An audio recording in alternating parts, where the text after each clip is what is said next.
Minecraft is a little weird. Like here, check this out.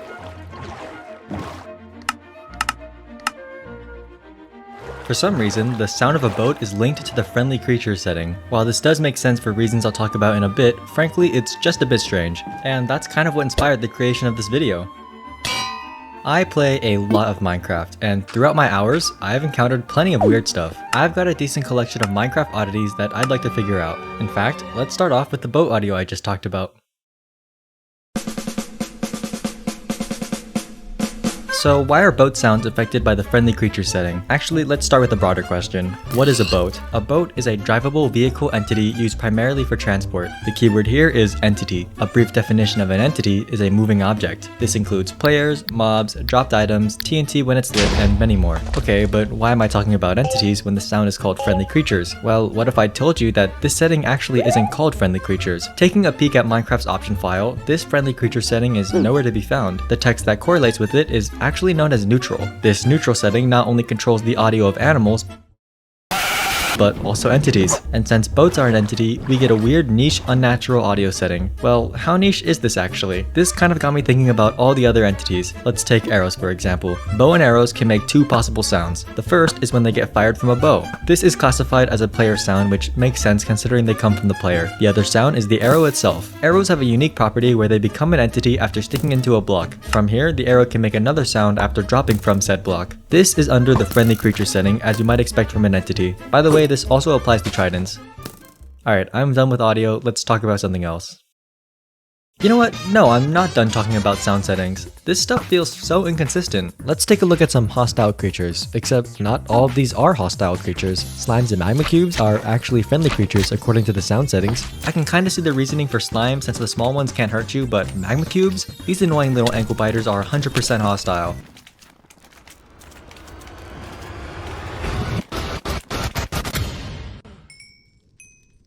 Was Minecraft too lazy to classify them differently? Did they just forget or something? Okay, you know what? Now I'm done. No, because what even was the purpose of the voice and speech setting? Is there some kind of voice chatter multiplayer that I'm too lonely to ever experience? I don't think the setting is used anywhere outside of map making purposes. Also, fireworks as ambient environment? These are for sure entities. What, did we decide to break the rule for fireworks? I don't even see any logical reason they would be placed there. And if we are breaking the rule for fireworks, why didn't we do so for the boat? I think if a player thought that a boat was too quiet or loud, they would probably change the block setting first. And while I'm at it, why did we make the dragon so damn loud? This isn't anything strange or inconsistent, it just annoys me how loud this thing is. Sure, it's the final boss or whatever, so make it extravagant, but oh my god, as a speedrunner, I have to hear this dragon die so many times. Can we please make it sound at least a little bit around the level of other hostile creatures? Okay, I'm done now. For real. Next topic. You know, this video made me think about boats a lot, and for a good reason. These floating vessels are whack. You might know that boats prevent all fall damage, but there's always exceptions. At the heights 12, 13, 49, 51, 111, 149, 198, 202, 310, and 315, boats will reach the ground and break, leaving the passengers to their grim fate. Why these numbers exactly? Well, math. A whole lot of math. I can't explain it in this video because it would take too long. Also because I don't understand it completely. But in short, because computers store numbers in binary, the falling boat velocity of 0.04 blocks per tick is actually this number. This causes small errors when determining if a player is on the ground, which leads to errors in negating fall damage. There's a video about it in the description if you're interested. But yeah, this game is certainly one of the games of all time. Oh, I checked Minecraft 1.21.1 and it seems like this bug is fixed now, so I guess everything I said is irrelevant? Huh. Well then, whatever. There was already a super easy way to combat this problem. All you have to do is exit the boat slightly before you hit the ground and you're good. And in case you're curious, when the boat breaks, it drops 2 sticks and 3 planks. Why does it do this? My theory is because of how boats worked in the older versions. Back then, it was intended that boats got destroyed pretty easily. Decently fast collisions would tear them down, and as compensation, you would get the previously mentioned drops. So in my mind, it makes sense that newer version boats don't know how to handle this form of destruction and by default drop 2 sticks and 3 planks. Fun fact, this has utility for Minecraft speedruns. In the event that you need extra wood to craft beds, you could break your boat for those additional 3 planks. There's a few ways to do it, but the most consistent method is the one you see here. It tricks the game into thinking the boat drops at one of the breaking heights. Don't ask me how it works, I have no clue. But if you do know, then let me know. Might as well subscribe while you're down there. Alright, no more boats. I'm just kidding. I don't know how to stick to my word. I got just one more glitch related to boats. I'm not sure when I'm posting this, but hopefully it's in October. And to fit with the whole Halloween mood, let me introduce you to Ghost Minecraft. Unfortunately, I couldn't get it to work no matter what I did, but here's a clip of Silver doing it.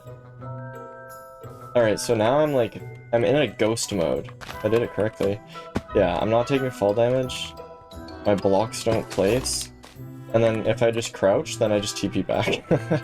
Just kind of funny. This is a glitch that only works on servers and pretty much puts you in a ghost state where you can interact with the world but only slightly. It works because the server thinks that you're in a boat, however on the client side you become a ghost. It seems pretty inconsistent depending on ping, the type of server, and many other factors, but I found it to be pretty strange. Check this out.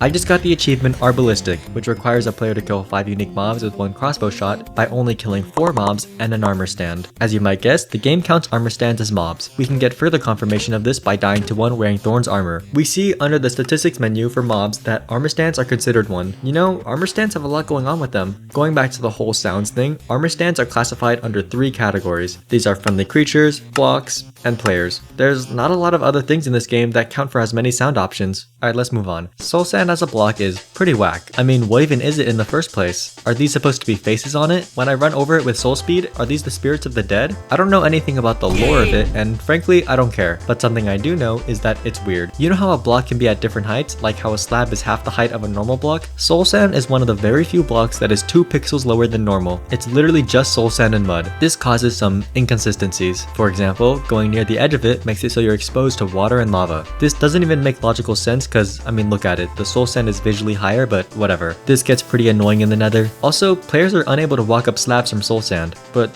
that's not all. These 2 pixels create gaps, just large enough that ender pearls can fit through them. Watch as I transcend the rules of the game and become one with the block. I've seen this happen by accident as well. Dude, what? Where am I? There's actually something else that happened related to these pixels way after I wrote this part of the script. In MCC Haunted Hoedown, these pixels would do a great bit of harm to a few players, and for one of these participants, it would cause them to lose first individual on the leaderboard. So you don't want to look up, so you're just stuck there getting fucking... The word is backshots, but everyone's gonna... I have to say it, I thought about it. I was gonna say, you're getting fucking backshots from the people above you, and I just like, now it's just weird, like, I have to say it, I fucking...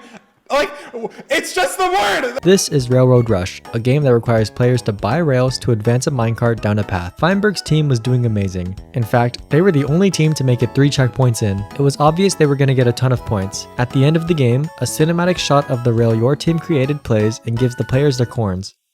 Corns? Feinberg's minecart should go the furthest. I mean, they did make the longest distance and, oh.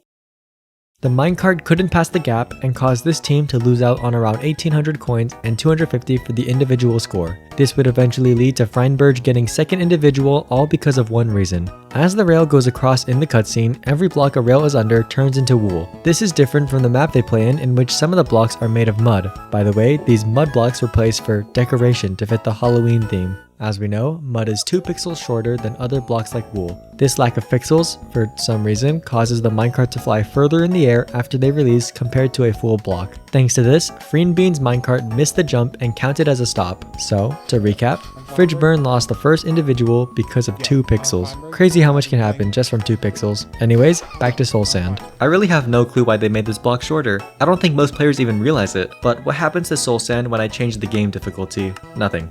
But I couldn't think about a transition into my next segment, which is the difficulty differences. There's the obvious stuff like hardcore not allowing you to respawn and mobs doing increased damage. What the f was that damage, my guy? Oh! But do you know about the other differences? As you may know, whenever you get hit by a cave spider, there's a chance you get inflicted with poison. However, on easy mode, this can never happen, pretty much turning these guys into normal, smaller spiders. By the way, this also applies to bees. Another difference is how hunger works. Once a player reaches 0 hunger, they start to take damage. How much damage actually changes. On easy, the lowest you'll go is 5. Normal brings you to half a heart, and hard outright ends you. There's a lot of differences, so I'm gonna spitball them and then talk about some more of the interesting ones. On easy, zombies can't break down doors. Villagers don't turn to zombie villagers, skeletons and zombies don't wear armor, lightning only sets the block it strikes on fire, and here's a list of mob changes according to the Minecraft wiki. I use the wiki a lot, but here's something I didn't see on there that my speedrunning viewers will know about. In every run, we need to gather piglins to trade gold. Sometimes these piglins are at a higher elevation than us. Something you can do is increase your game difficulty, and this will cause them to fall at higher heights. On easy, they chase you from 5 blocks up. On normal, this jumps up to 9. and on hard, piglins will fall a whopping 13 blocks. I thought that was interesting and something that people might not know about. Oh, while creating this video, I discovered yet another weird thing. Apparently, when you're in the chat settings and turn it off, you're also completely unable to do commands. I kind of imagined that even though it was hidden, you would still be able to enter commands into the chat. What's even more interesting is that the hotkey for many commands also doesn't work. If you didn't know, you can press F3 and F4 to open up a game mode switcher. While the chat is off, even though this menu pops up, it won't actually change your game mode. Pretty weird. I truly love this game. As tilted it can get me, I always find myself coming back to it. It probably has something to do with these strange unique things that happen in every game. It's amazing how many weird interactions there are, and honestly, more weird how many of them I know. Even still, I'm only human and don't know about everything, so let me know if you have some more strange Minecraft knowledge. Maybe I'll make a part 2. Anyways, that's all I got. See ya!